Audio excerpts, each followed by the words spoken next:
Hi hello friends, super Kanmani സീരിയലിൻ്റെ latest episode റിവ്യൂയിലേക്ക് എല്ലാ കൂട്ടുകാർക്കും സ്വാഗതം. അങ്ങനെ അമ്മായിമാരും അതുപോലെ ധനലക്ഷ്മിയും കൂടി ഇരുന്ന് സംസാരിക്കുകയാണ്. കാരണം എന്ന് വെച്ചിട്ടുണ്ടെങ്കിൽ വേറൊന്നല്ല, വരുണുമായിട്ടുള്ള കല്യാണത്തെക്കുറിച്ച് എത്രയും പെട്ടെന്ന് തന്നെ നിങ്ങൾ അവളെ ആ വരുണിനെ കൊണ്ട് കെട്ടിക്കുന്നതായിരിക്കും നല്ലത്.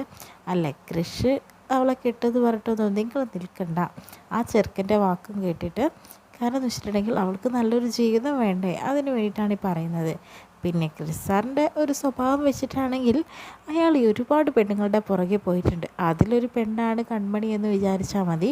അതിൽ കൂടുതൽ പ്രതീക്ഷയൊന്നും നിങ്ങൾക്ക് ഒരിക്കലും തന്നെ നടക്കേണ്ട കാര്യമൊന്നുമില്ല എന്നൊക്കെ പറയുക കേട്ടോ ചെയ്യുന്നത്. അപ്പോഴത്തേനും ഒരു ധനലക്ഷ്മി പോന്നു. ഗോകുൽ പറഞ്ഞത് ശരിയാണോ അതോ ഇവള് പറഞ്ഞതാണോ നമ്മൾ വിശ്വസിക്കേണ്ടത്? ഒരു പക്ഷേ ഗോകുൽ പറയുന്നത് കേട്ടാൽ ക്രിസ് കൊണ്ട് കൺമണിയെ കല്യാണം കഴിപ്പിക്കുന്നതാണ് ഏറ്റവും നല്ലതെന്ന് തോന്നും.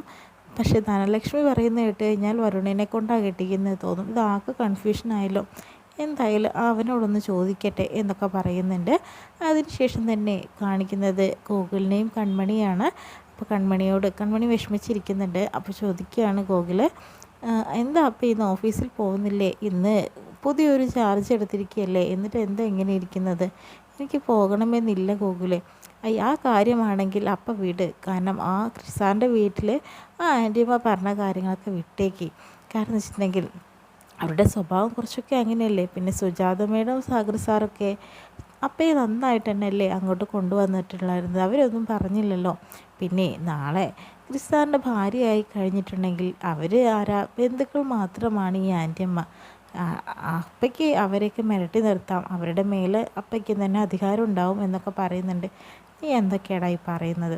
ഇതൊക്കെ സത്യമാണ് അപ്പേ, നടക്കാൻ പോകുന്ന കാര്യമല്ലേ ഈ ഞാൻ പറഞ്ഞത്. ഇവൻ്റെ ഒരു കാര്യം നീ പറഞ്ഞതനുസരിച്ച് ഞാൻ ഓഫീസിൽ പൊക്കോളാം എന്ന് പറയുന്നു. അപ്പോഴത്തേനും കൺമണി പോകുന്ന വഴിക്ക് തന്നെ അമ്മായിമാർ അങ്ങോട്ടേക്ക് വരുന്നുണ്ട്. എന്താടാ ഗോകുലേ, നീ ഞങ്ങൾ പറ്റിക്കുവാണോ എന്തൊക്കെയാണ് പറഞ്ഞിട്ട്? എന്താ ക്രിസാറും അതുപോലെ കൺമണിയും യഥാർത്ഥത്തിൽ സ്നേഹത്തിലാണോ? അവർ തമ്മിൽ പ്രേമത്തിലാണെന്നൊക്കെ ചോദിക്കുമ്പോൾ പ്രേമമൊന്നുമല്ല പിന്നെന്താണ്, അതിൽക്കും മേലെ എന്ന രീതിയിലൊക്കെ ഗോകുൽ പറഞ്ഞു കൊടുക്കുന്നുണ്ട് കേട്ടോ. അവർ തമ്മിൽ വളരെയധികം സ്നേഹത്തോടെ എത്രയും പെട്ടെന്ന് കല്യാണം കഴിക്കുമെന്ന് പറയാണ്. നീ പറയുന്നത് ശരിയാണോ ഗോകുലെ? പിന്നല്ലാതെ.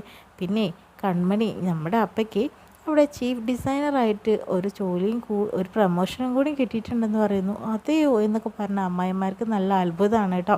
അപ്പം അതിനതെ എന്താ അവളെ ഞങ്ങളോട് പറഞ്ഞില്ല, ഓഫീസിൽ വെച്ച് തന്നെ പറയാമെന്ന് വിചാരിച്ചിട്ടുണ്ടാവും പാവം. അതുകൊണ്ടാണ്. കണ്ടോ, ഇനിയിപ്പോൾ ക്രിസാറെ അപ്പേനെ കൊണ്ടുപോകാനായിട്ട് ഇങ്ങോട്ട് വരുന്നത് നിങ്ങൾ കണ്ടോ എന്ന് പറയുന്നു. സാർ ഇങ്ങോട്ട് വരുന്നു? പിന്നെ അല്ലാതെ, ഞാൻ പറയുന്നത് എന്താ തമാശയാണോ? അപ്പോഴത്തേക്കും കൃഷി അങ്ങോട്ടേക്ക് വരുന്നു കേട്ടോ. അമ്മായിമാർക്ക് ഇതൊന്നും വിശ്വസിക്കാനേ പറ്റുന്നില്ല. എന്നിട്ട് ഗോകുലിനോട് വിശേഷം ചോദിക്കുന്നത്. പിന്നെ അമ്മായിമാരെ പേര് വിളിച്ചിട്ട് അപ്പോൾ അമ്മായിമാർ പറയുന്നുണ്ട്, ഞങ്ങളൊക്കെ അറിയോ, ഞങ്ങളുടെ പേരൊക്കെ അറിയോ സാറിന്? പിന്നല്ലാതെ കൺമണിയുടെ അപ്പച്ചിമാരല്ലേ, അപ്പോൾ പിന്നെ എനിക്ക് അറിയാതിരിക്കുമോ? പിന്നെ അല്ല, അതുകൊണ്ടല്ലേ ഞാൻ പറഞ്ഞത്.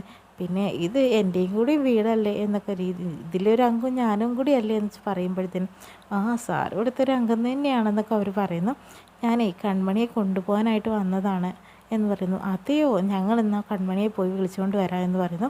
കൺമണിയാണെങ്കിൽ വിഷമത്തോടു കൂടി എന്താ ചെയ്യേണ്ടതെന്ന് ആലോചിച്ച് നിൽക്കുന്ന സമയത്ത് അമ്മായിമാർ വരുന്നുണ്ട്. കൺമണി ഒരു കാര്യം ഞങ്ങളോട് മറച്ചു വെച്ചു. ചീഫ് ഡിസൈനറായിട്ട് ജോലി പ്രൊമോഷൻ കിട്ടിയപ്പോൾ ഞങ്ങളോട് പറഞ്ഞില്ല അല്ലേ, അത് ഞാൻ ഒഫീഷ്യലായിട്ട് അവതരിപ്പിക്കാമെന്ന് വിചാരിച്ചിട്ടായിരുന്നു എന്ന് പറയുന്നു. എന്തായാലും ചീഫ് ഡിസൈനറെ കൊണ്ടുപോകാനായിട്ട് MD വന്നിട്ടുണ്ടെന്ന് പറയുകയാണ് കേട്ടോ. MD സാറോ എന്ന് പറയുന്നുണ്ട്. അപ്പോൾ കൺമണിക്ക് നല്ല സന്തോഷമാവുന്നുണ്ട്. നിന്നെ കാണാൻ വന്നതാണ്, പുറത്ത് നിൽപ്പുണ്ടെന്നൊക്കെ പറയുന്നു. അങ്ങനെ കൺമണിയെ ബാഗൊക്കെ കൊടുത്ത് ഒരുക്കി വിടവാ, ഞങ്ങളുടെ കൂടെ വാ എന്ന് പറഞ്ഞ് കൊണ്ടുപോകുന്നു. അപ്പോൾ ഇതിന് ഗോകുലിനോട് കൃഷി കാര്യങ്ങളൊക്കെ ചോദിക്കുന്നുണ്ട്. എന്തായി അച്ഛൻ്റെ കാര്യങ്ങളൊക്കെ ചോദിക്കുന്നുണ്ട്. എങ്ങനെയുണ്ട് വയ്യായികയൊക്കെ ചോദിക്കുമ്പോൾ അങ്ങനെ പോകുന്നു. ഓപ്പറേഷൻ കഴിയാനായില്ലേ ചോദിക്കുമ്പോൾ ഓപ്പറേഷനൊക്കെ തീയതി കുറിച്ചിട്ടുണ്ട്, പക്ഷേ അപ്പോഴൊക്കെ മാറ്റി വെച്ചുകൊണ്ടിരിക്കുക. അതെന്താണ്, ഹെൽത്ത് ഇഷ്യൂസ് വേറെ വല്ലതും ഉണ്ടോ അതോ എന്തെങ്കിലും മാറ്റി വയ്ക്കണമെന്ന് ഡോക്ടർമാർ പറഞ്ഞായിരുന്നു ഓപ്പറേഷൻ? അതൊന്നുമല്ല സർ, ക്യാഷിൻ്റെ പ്രശ്നം തന്നെയാണ് മെയിനായിട്ടുള്ളത്. അതൊന്നും സാറിനോട് പറഞ്ഞാൽ ശരിയാവില്ല എന്ന് പറയുന്നു കേട്ടോ.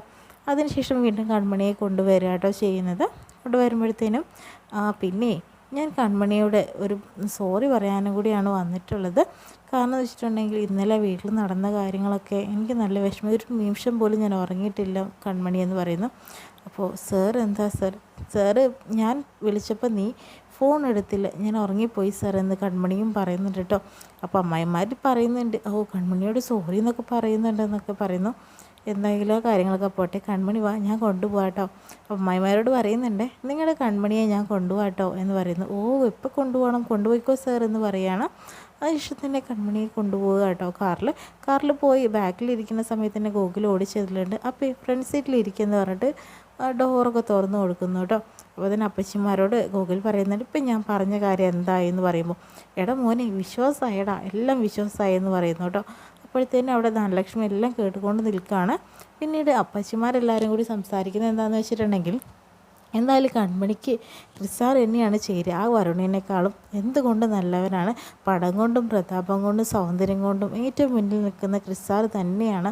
പിന്നെ കൺമണിയൊക്കെ നമ്മൾ ഇത്തിരി ലേറ്റായിട്ട് അലികയിൽ ചെന്നാൽ ഇപ്പോൾ പ്രശ്നമല്ല, കൺമണി ഉണ്ടല്ലോ.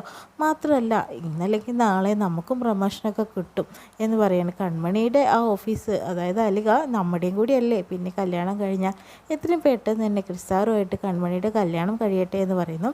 അപ്പോഴത്തേക്കും ധനലക്ഷ്മി പറയുന്നുണ്ട്, ആ അങ്ങനെ നോക്കിയിരുന്നോ, ഇപ്പം നടക്കും നിങ്ങളുടെ ക്രിസാറും അതുപോലെ കൺമണിയും തമ്മിലുള്ള വിവാഹം.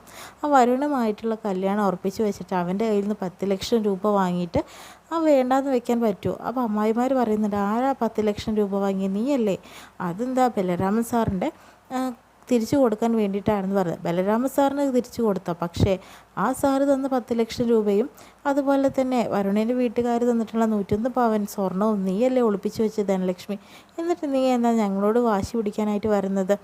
അതല്ല, എന്താപ്പോൾ ഇതൊന്നും ചെയ്താൽ ശരിയാവില്ല, എത്രയും പെട്ടെന്ന് അവളെ കല്യാണം നടത്തണം എന്നൊക്കെ പറയുകയാണ്.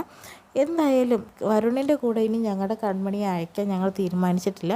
അപ്പോൾ വരുണിൻ്റെ അച്ഛൻ ഇന്ന് വരും കല്യാണം ഉറപ്പിക്കാനെന്ന് പറയുന്നുണ്ട്. അവർ വന്നിട്ട് പൊയ്ക്കോട്ടെ, പക്ഷേ കല്യാണം അത് ക്രിസാൻ്റെ കൂടെ തന്നെ കൺമണിയുടെ നടക്കുള്ളൂ. നീ വല്ലാതെ കളിക്കാൻ നിൽക്കേണ്ട. ക്രിസാൻ്റെ സ്വഭാവം അനുസരിച്ച് ഒരു അച്ഛനില്ലാത്ത കൊച്ചിതിൽ ഓടി നടക്കുന്ന നിങ്ങൾക്ക് കൺമുന്നിൽ കാണാനായിട്ട് പറ്റും. ഇത്രയേ എനിക്ക് പറയാനുള്ളൂ, ബാക്കിയൊക്കെ നിങ്ങൾ എന്താ വെച്ചാൽ തീരുമാനിച്ചോ എന്ന് പറയുകയാണ്. അങ്ങനെ ധനലക്ഷ്മി പോകുമ്പോൾ അമ്മായിമാർ പറയുന്നുണ്ട്, അറം പറ്റുന്ന വർത്താനം മാത്രമേ അവൾ പറയുള്ളൂ, ഇനി അങ്ങനെ സംഭവിക്കാതിരിക്കട്ടെ എന്നൊക്കെ പറയുന്നുണ്ട്. പിന്നീട് കൃഷും അതുപോലെ കൺമണിയും കൂടി കാറിൽ പോണ സമയത്ത് തന്നെ കൃഷ് കൺമണിയോട് പറയുന്നുണ്ട്, സോറി കൺമണി, അന്ന് ആൻറ്റിയമ്മ പറഞ്ഞ കാര്യങ്ങളൊന്നും എനിക്ക് അത്ര ഉൾക്കൊള്ളാൻ സാധിച്ചില്ല. ഒരു പോളെ കണ്ണടയ്ക്കാതാണെന്നല്ല ഞാൻ നേരം വെളുപ്പിച്ചത്. കൺമണിയെ നേരിട്ട് കണ്ടിട്ട് ഒരു ആശ്വാസമായത് ഇപ്പോഴാണെന്നൊക്കെ പറയുന്നു. സർ അതൊന്ന് വിട്ടേക്ക്, ഓഫീസിലെ കാര്യങ്ങൾ ഓഫീസിൽ മാത്രമാണ് ചർച്ച ചെയ്യേണ്ടത്. ഞാൻ കുറച്ച് അധികാരം കൂടുതൽ കാട്ടി ആൻറ്റിയമ്മ പറഞ്ഞതുകൊണ്ടല്ല, ആ ഗേറ്റിന് പുറത്തിറങ്ങിയപ്പോൾ എനിക്ക് മനസ്സിലായി ഞാൻ കുറച്ച് നിലവിട്ട് പെരുമാറുന്ന കാര്യങ്ങളെല്ലാം തന്നെ എനിക്ക് മനസ്സിലാവുകയാണ്. അതുകൊണ്ട് തന്നെ ഇനി അങ്ങനെയൊന്നും ഉണ്ടാവില്ല സർ എന്ന് പറയാം കേട്ടോ. അതെന്താ കൺമണി ഞങ്ങളുടെ വീട്ടുകാരിയല്ലേ, ഞങ്ങൾ കുടുംബത്തിലൊരു അംഗമല്ലേ? അല്ല സർ, കാരണം ഞാൻ എൻ്റെ കുടുംബത്തിലൊരു അംഗമായിട്ട് ജീവിക്കാനാണ് ആഗ്രഹിക്കുന്നതെന്നൊക്കെ പറയുന്നുണ്ട്. സർ മാനസ മേഡത്തെ വിവാഹം കഴിക്കാൻ പോകുന്ന ആളാണ്, അത് മറക്കരുതെന്നൊക്കെ പറയുന്നു കേട്ടോ. എന്താ കൺമണി, നിന്നോട് സോറി പറഞ്ഞിട്ടും നിനക്ക് എന്താ എത്ര ദേഷ്യം? നീ എന്തിനാ പിന്നെ എൻ്റെ കൂടെ വന്നതെന്ന് പറയുന്നു.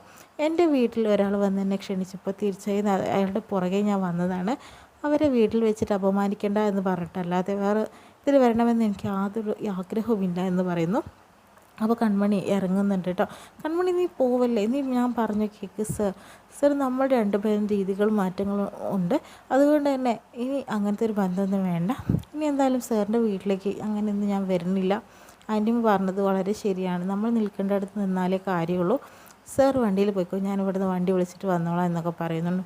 എന്താ കൺമണി, ഓ നിനക്ക് ഞാൻ എന്ത് പറഞ്ഞാലും ഇഷ്ടപ്പെടുന്നില്ലല്ലോ, എന്നാലും നിൻ്റെ ഭാഗത്ത് മാത്രമല്ലേ നീ ശരി കണ്ടുള്ളൂ, എന്നാൽ എൻ്റെ ഭാഗത്ത് ഞാൻ എൻ്റെ ന്യായങ്ങളും നീ ഒന്ന് കേട്ട് നോക്ക്, ഞാനൊന്ന് പോട്ടെ എന്ന് പറഞ്ഞിട്ട് കൃഷി അവിടെ നിന്ന് ഇറങ്ങിപ്പോന്നു കേട്ടോ.